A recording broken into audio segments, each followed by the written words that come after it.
In this video, I'm going to show you how to apply power to your breadboard. In the last video, I explained how the breadboard works. So if you haven't watched that one yet, probably should go back and watch it first. So what I'm going to do in this one is I'm going to show you how we hook 5 volts and ground up to this board, and so we'll have it available for all of the parts that we want to use. Okay, in that last video I talked about how all the red lines on the top, all the holes that are by the red line on the top are connected together, but they're not connected to the holes with the red line on the bottom. So what I'm going to do with the wire is I'm going to connect the two together. Now, I'm not going to show you how I plug the wire in because I got to do it on the table, but I'll show you what it looks like after I'm done. Okay, all I did was you just take the wire and you just plug it in to the hole just like that, and you'll see that now I've run a wire from one of the holes on the red line on the top to one of the holes on the red line on the bottom. What I've basically done with that wire is now all the holes on the red line on the top are now connected to all the holes on the red line on the bottom. Now you probably haven't had circuits yet, so you don't know about nodes or any of that yet, but what we need to know about this situation here is that if I put 5 volts anywhere in any of these holes, because they're all connected together, they're all going to have 5 volts on them. So when we connect two things together, whether it's connected inside the board or whether it's connected with a wire, what we're doing is we're taking a signal, we're taking a voltage from one place and we're making it available on the other place. So we're going to have 5 volts on this top line. This wire is going to make that 5 volts available to this bottom line. I'm going to do exactly the same thing, but with a blue wire. Now the color doesn't really matter, except that the more I can keep things straight in my mind, the fewer mistakes I'm going to make. There we go. So I've hooked a blue wire. Now there's a couple things about this blue wire that really aren't that great. First of all, I'm using a wire that I just happen to have here handy. This wire is really too long. I'm going to leave this on the breadboard for a long time, so it probably makes sense to cut it to the right length. And if you're wondering how to cut and strip wire, I've got another video on how to cut and strip wire, and you'll get to practice that in the class. So it makes sense for me to go ahead and cut this wire to the right length. The other thing you should look at when you look at your wires and you're plugging them together is look how much wire sticks out of the board. You'll see that this one, right where the blue line goes in there, there's a little extra metal hanging out. Now this isn't too bad, it's really all right, but if I wanted to make it a really good wire, I would take my wire cutters and I would trim just a little bit of wire off. The perfect amount of wire is where it plugs all the way in, but the insulation goes down right to the board.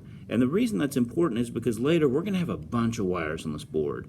And if we have exposed metal sticking out and the exposed metal from one wire touches the exposed metal from another wire, we're going to have a connection there we didn't intend on. And that's going to end up making a problem. But so anyway, it's a good thing to check on your wires when you're plugging them in. It's a good time to fix the wires. If you're unhappy with the wire, cut a new one, strip a new one. It's important to have wires that you're comfortable working with. Okay, so now I've got the blue line on the top, I got the blue line on the bottom, connected together with this blue wire. So, and this is important because we want to make sure that when we're looking for power ground, we can get it from either place. Now the next thing I'm going to do is take a really long wire, and so I'm going to take a long black wire. I'll tell you why it's black here in a minute. Okay, I'm going to take this black wire. It's a good sized wire here, and it's hooked into the blue line. Now you'll notice I've put it way over on the other side. These wires are way over on one side, this wire is way over on the other.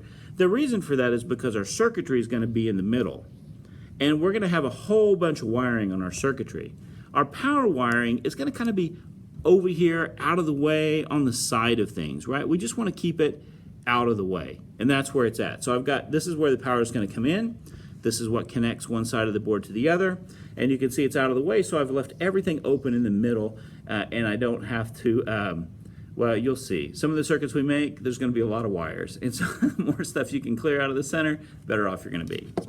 Okay, next thing I'm going to do is I'm going to take, wow, somebody at this lab station before, in fact, I'm changing that blue wire out because I'm really a lot happier with these wires they made. Look at somebody stripped these really long wires, which are great because I'm going to hook them over to my power supply. It's just a red and a black, and they've both been stripped to about the same length. So I'm totally ditching that black wire I had before and changing it to this one because it's a better wire. Okay, and I'm going to plug the red into the red and the black into the blue, and I'll show you what that looks like. So now I've got my new improved wires that I found. I like them better. And there they are. The black going into the blue line. Remember, that's going to be my 0 volts. The red wire plugged into the red line. That's going to be my 5 volts. And now look, I've got these really long wires. Now this is important because I'll try to get the whole thing where you can see it. Because I'm going to plug this over to the power supply, and the power supply is not really close. So I'm going to plug that over there, and these long wires are going to help. I've changed things around now to where you can see the power supply. This is what we're going to use to generate the 5 volts that our circuits run off of. We're not going to be using everything on this power supply. We're just going to be using a part of it. We're going to be using these 2 lugs right here that are marked fixed 5 volts. The reason we're using that one is because it always puts out 5 volts, and that's what our circuits run off of. If we put a voltage that's too high into the parts, and we could look and see what that voltage is by looking on the data sheets for the part, but if we put in a voltage that's too high, we could damage the parts. In fact, we will damage the parts. If we put one in that's too low, then the parts just aren't going to work right. So it's important for us to put the right amount of power in, and that right amount of power is 5 volts. And this power supply does a great job of making that for us. Okay, you'll see that there's 2 leads. One's color-coded red, the other one's color-coded black, and they're marked plus and minus. For our circuits, we're going to make this minus, we're going to make it ground, or 0 volts, and we're going to make this plus 5 volts. Now to hook those 2 things up, I've got a couple of wires. And I'm going to plug these. You can find these in your kit of wires or your basket of wires.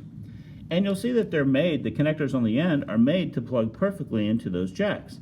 These are called banana plug, and then it fits right into that banana jack. And what I've done is I've made sure that I've put the red one in the red one and the black one in the black one. That's going to keep me from getting confused later on. Now on the other side of each of these cables, there's what we call an alligator clip, because it looks like an alligator. It's just an easy way to remember. And you can use it to clamp onto just about anything you want. We're going to use it to clamp onto some wires. Okay, so now that this power supply is on, then what you're going to do is we're going to hook this red wire, which has got 5 volts onto it. We're going to hook it to the red wire coming off of our circuit board. That's going to put 5 volts onto all of the red line on our circuit board. Then I've got the black one. I'm going to connect it to the black wire that's coming off my circuit board. Since that's connected to the blue lines, that's going to put 0 volts on all the blue lines on my circuit board.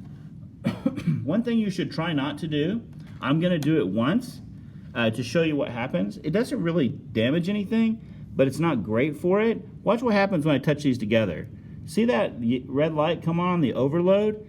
That means that the power supply is putting out as much current as it can. It means that somehow you've accidentally connected power to ground. Now, in this case, I'm not accidentally doing it, I'm purposely doing it, but when you do it in practice, it's going to be an accident, right? You'll have accidentally wired something from the red line straight onto the blue line. If you see that, turn the power supply off. If you did it on accident, you're probably damaging something on your board and not realizing it, so turn the power off. Nothing's going to catch on fire in here, but you can smoke your parts pretty easy. If you put a part in backwards, that'll do it. If you miswire it, sometimes that'll do it. So you see that red light come on? Don't get too uptight about it, but turn the power supply off. Try to figure out what's going on.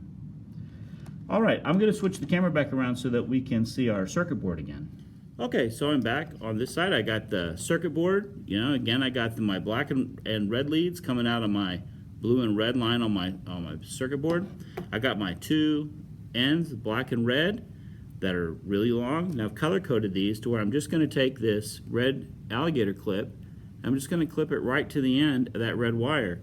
And then same thing, I'm going to take this black alligator clip and I'm going to clip it right to the end of the black wire. So now I've got 0 volts going to the black wire, 5 volts going to the red wire. The red wire is going to the red line on the board, and the black wire is going to the blue line on the board. It might have been nice actually if they'd made the blue line black, but they didn't. So we just have to remember that blue is 0 and red is 5. All right, so that's how you connect power to the board. And the next thing we're going to do is we're going to put some components on here, and we're going to make an LED circuit that lights up.